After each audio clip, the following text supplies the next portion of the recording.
We've already purchased the shiplap that we need for this wall, so no trips to Lowe's today. All that's left to do is to mark some lines on the wall so we'll know where the studs are. We want to make sure we put our nails into the studs, and then we'll get busy hanging the shiplap.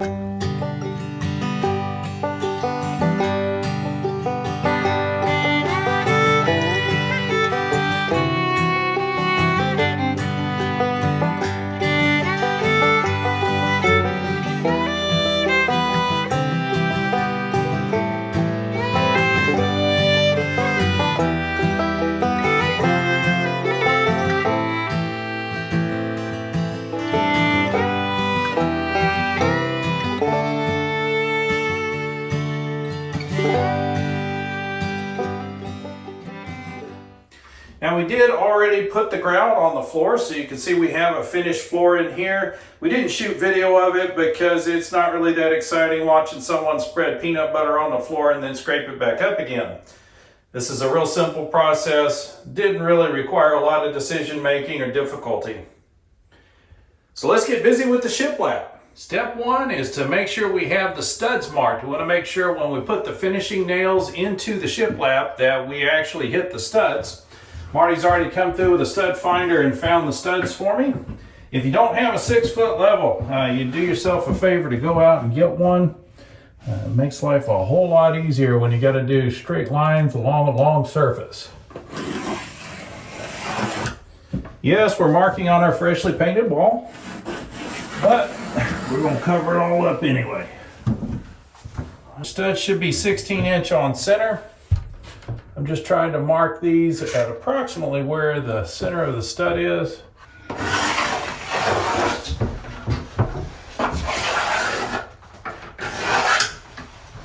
We're going to start on the top of the wall, so we need to get a measurement wall to wall up top. We're at 59.5 inches. If you don't have a miter saw or compound miter saw, you might consider going out and getting one. Even the smaller saws with the smaller blades come in invaluably handy in a project like this. Always keep in mind that if you have a laser, that laser marks the center of your blade. So our blade is right here in the center. If our measurement is 45 inches and we place the laser right on the 45-inch mark on the tape, we're going to lose a 1/16 of an inch to the width of the blade. So always cheat to the left or right, depending on which side you're cutting off, and pick up that 1/16 of an inch. Okay. So I've set this mark, put the laser right on 59 9/16. Get the tape measure out of the way. Make sure your hands are clear of the blade and make a cut.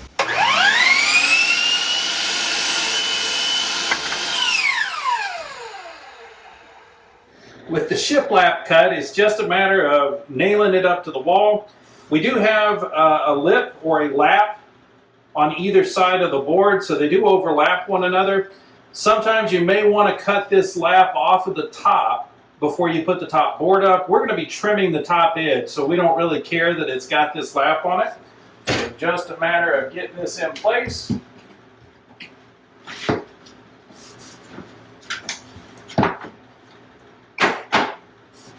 Nice and tight. This is our very first board, so it's important to make sure this is level because everything else is going to come off of this. If we get this wrong, everything's going to be slanted in one direction. Marty's going to feel like she's falling off the floor every time she walks in here. So I want to make sure we've got this perfectly in bubble. Once we got that center bubble, it's just a matter of putting a couple nails in.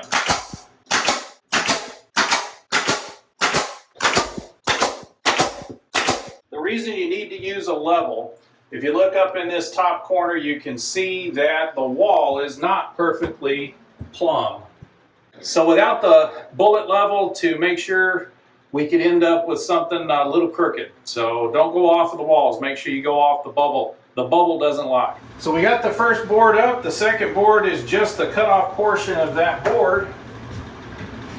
We just slide them together. Make sure we're down tight.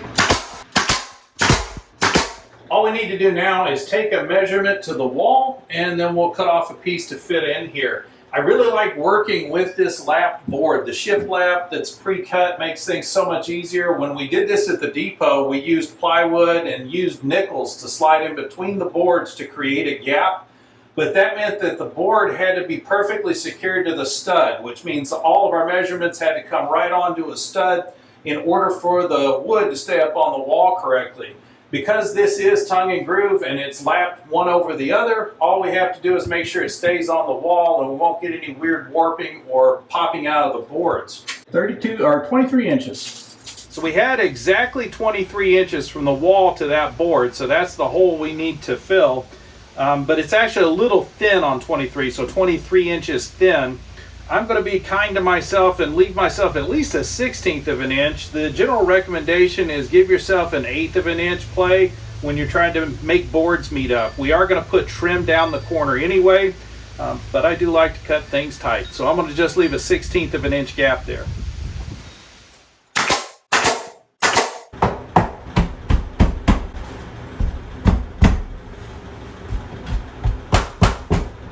If you're fortunate, all of your electrical sockets and switches are going to fall in the edge of a board, just like this one did. That allows me to come in and cut out this notch, and that'll fit around this electrical socket.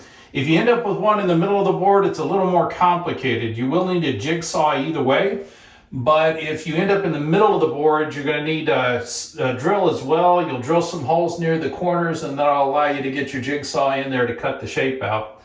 I've already got this measured out.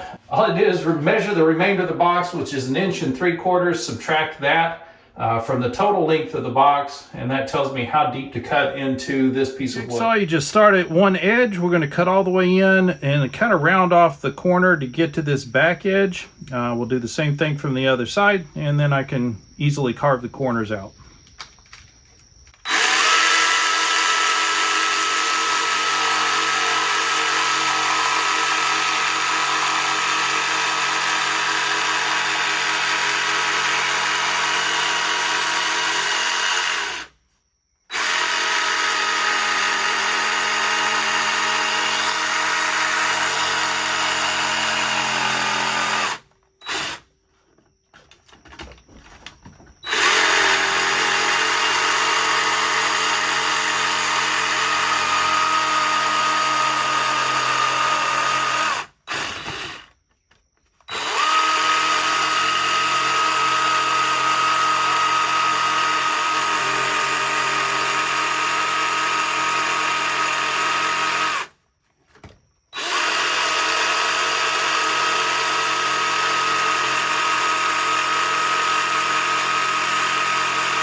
Slide our next board into place.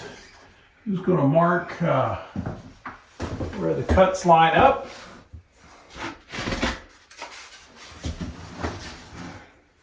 And then grab speed square. And then using the speed square, just get us a straight line on here.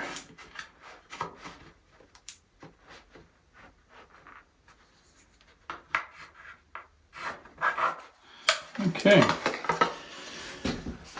Then things get a little complicated because you need to measure from the top edge of where the boards meet up. So don't make your measurement from the tongue. You want to make your measurement from the inside because that's the portion that's going to be exposed up here on the wall. And we were 1 3/4 inches. So I need that 1 3/4 inches.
15 inches from the wall, 1 3/4 down.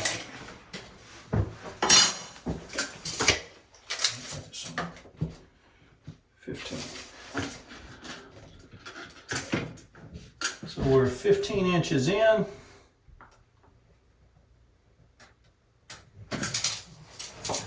that was an 1 3/4 down.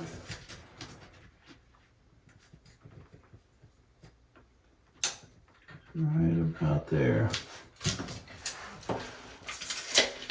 Should work out fine. I'll put a slightly larger hole in it that I did the drywall just to give me plenty of room to pull these wires through. And that'll allow us to get the last board in on this end.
We got the drywall backing in, put a couple of screws along the bottom edge of that piece of drywall, and then went ahead and put up the baseboard. So I'm going to get the baseboard on the other side.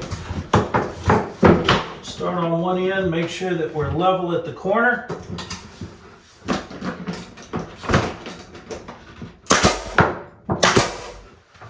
I want to check the other end of it, make sure we're level there.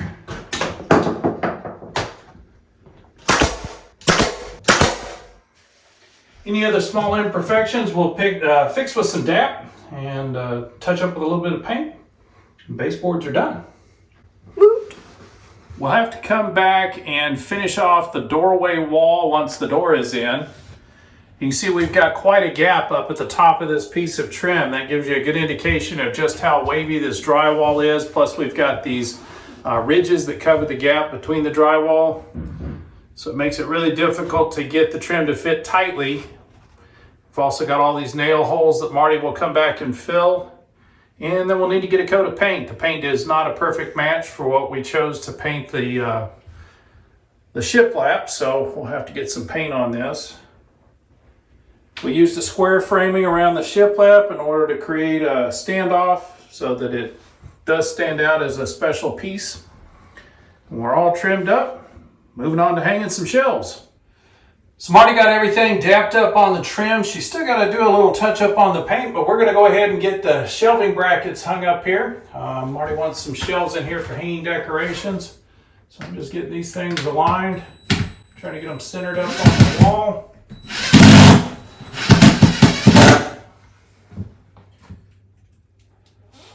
And you notice we're not putting any anchors in here, but we've got the shiplap to hold this in place. I was able to get one side of the bracket into the stud, so this should be more than enough support.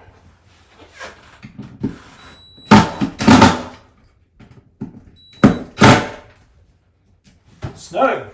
So we got another bracket to put on the other side. Want to use the 6-foot level to make sure we get a nice level spacing.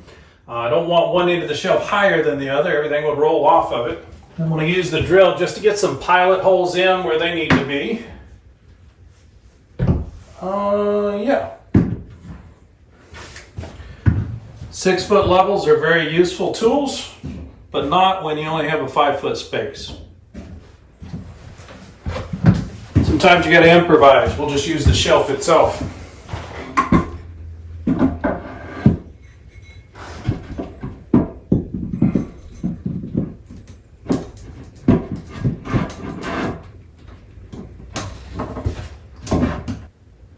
Center bubble right there.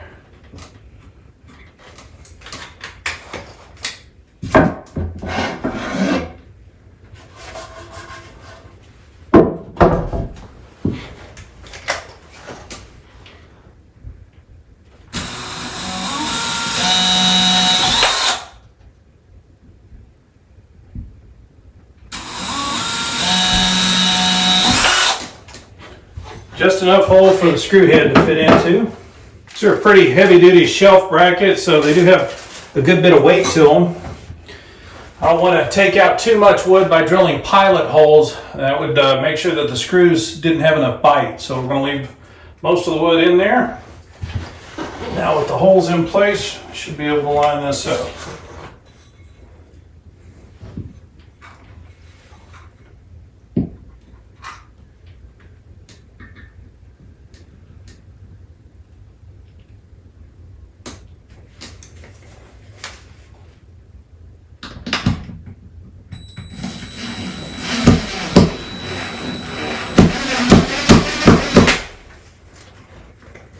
For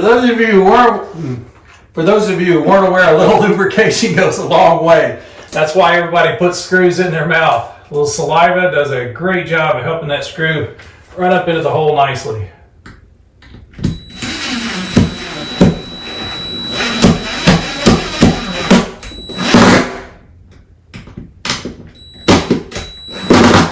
One more quick check with the level. All right, so that bracket's now level. Double check this with the shelf, make sure something didn't go wrong.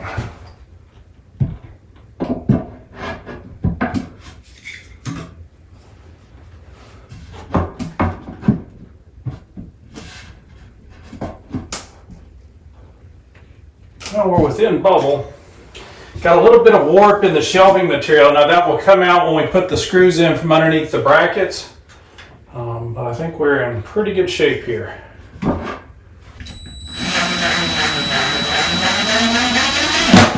Just want those flush with the bracket. I don't want to over torque these. That'll just drive the metal into the wood. Nice and flush. So that's the look we're going for. I know where I want the next shelf to go to line up on the stud, but I want to make sure that the shelf lines up with the other shelf above it. I don't want these brackets offset so that you can see that there's a difference in their placement. So I'm going to use the 6-foot level to help me align the next set of brackets.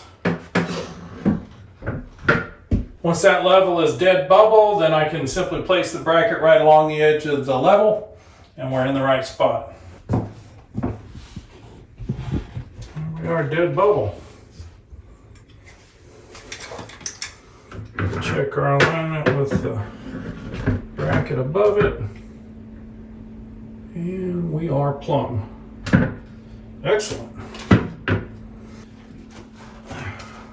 Quick holes.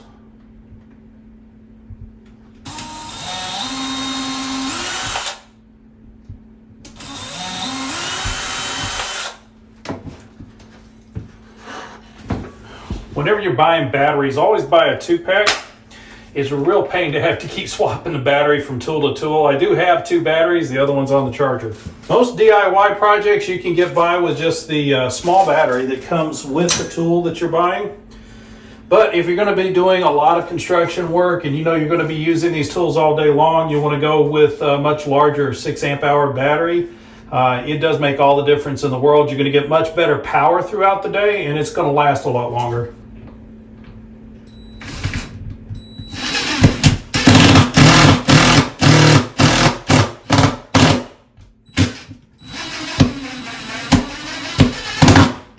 you don't want your shelves crooked, keep checking your level as you move along. Nice and flush, well mounted. And just like that, we have shelves hung up in the laundry room. These are not shelves that are designed to hold heavy objects here in the laundry room. They're really just for decoration. But I do like these brackets. They are heavy duty, very thick metal. I like that thick black banding on the bottom of the shelf. Looks real nice. And just like that, the laundry room is finished. Well, I say it's finished. We still don't have a door on it. These are not the machines that will be living in here. We haven't cut in the plumbing box, but we've gotten all of the primary considerations done. So all of the trim is in, the tile is down, the decorations are up on the wall. It looks fantastic. We're really proud of this work. We think it is a much brighter and much happier place to call a laundry room than what we started with. If you remember that dark green paint that was on the wall and the wood cabinetry that was up behind us that was so dark and heavy, the place just felt like a cave. And now it's bright, it's airy, it's not a bad place to have to come and do laundry. I know it's not one of people's favorite things in the world to do, but if you gotta get in a room to do it, at least it ought to look nice. And I think this one does. Have a look.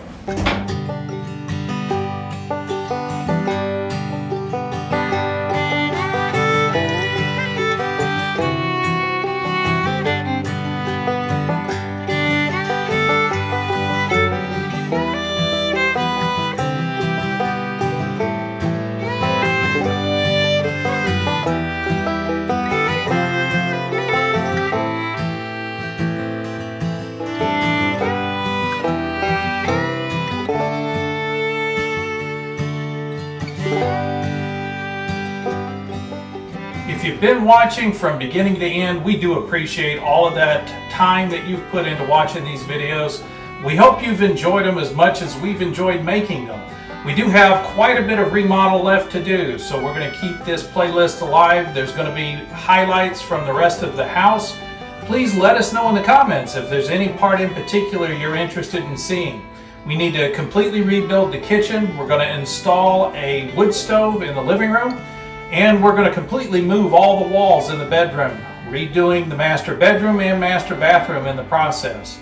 So quite a bit more work to do. We'll drop the highlights into the playlist as we get to them. For now, we do appreciate you watching. Please do subscribe to the channel and hit that like button while you're in there. We'll see you next time.